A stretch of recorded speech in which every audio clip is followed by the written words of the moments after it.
So the ferry that had this pressure gauge in it stopped running back in the 20s and sank in the 30s and was salvaged in the 70s.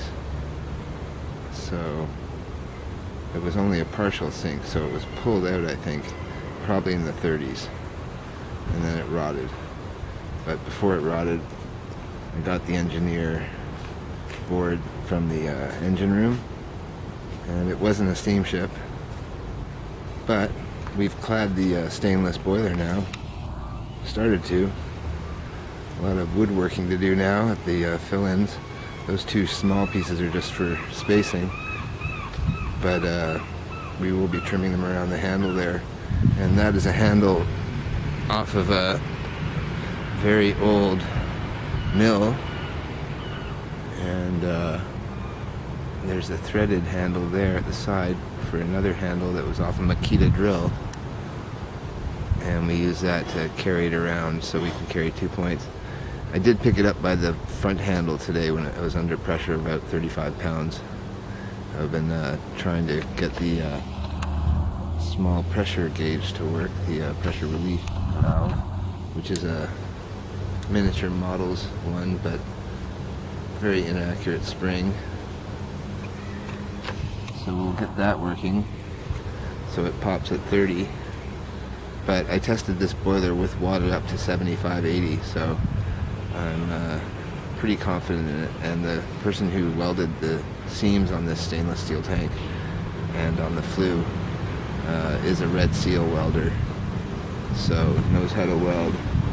And the bottom actually popped and went concave, or convex from concave, and the welds held beautifully, so trust in it with my life, I guess. And any leaks will happen will be small, thin leaks around piping and stuff, so that's the first indicator to look for. And you should never have a completely closed system. You should have points like threads and stuff that do give out at a certain point, so that you have an indication that you're reaching a critical point if your gauge is not working properly. And this gauge is starting to move quite freely now that I've exercised it. And I've put a superheating tube in the top,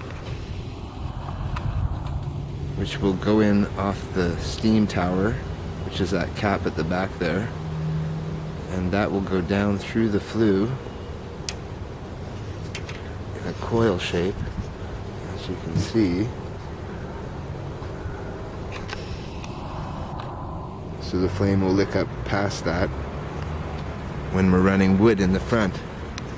And it was built as a rocket stove originally, so the outlet is there, and I've wrapped it in Nomex and copper tape over the Nomex, just because it's a frequently used area and I don't want to get burnt there.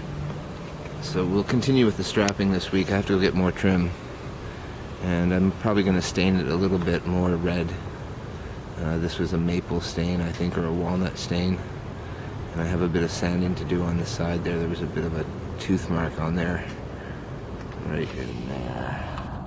Not a big deal though, considering the welds on the outside were mine on the box. And stainless distorts like crazy, so it was quite a challenge. So there we go. We've got the pressure gauge set up for a siphon now. We've got an outlet vent there. We've got a popper valve that's going to be popping once I trim down the spring. And we have strapping. Around 3/4 of it. Well, maybe half of it. To the back. We've got that much.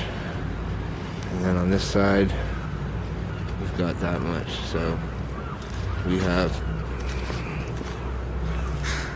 another 2 full 8-foot lengths to go. It takes a lot of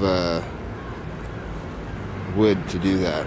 So if you're going to do a 4 or 5 liter boiler, count on spending a lot of wood on the cladding. And there you go, folks. That's today's episode of Historic Steam TV. Watch your gauges.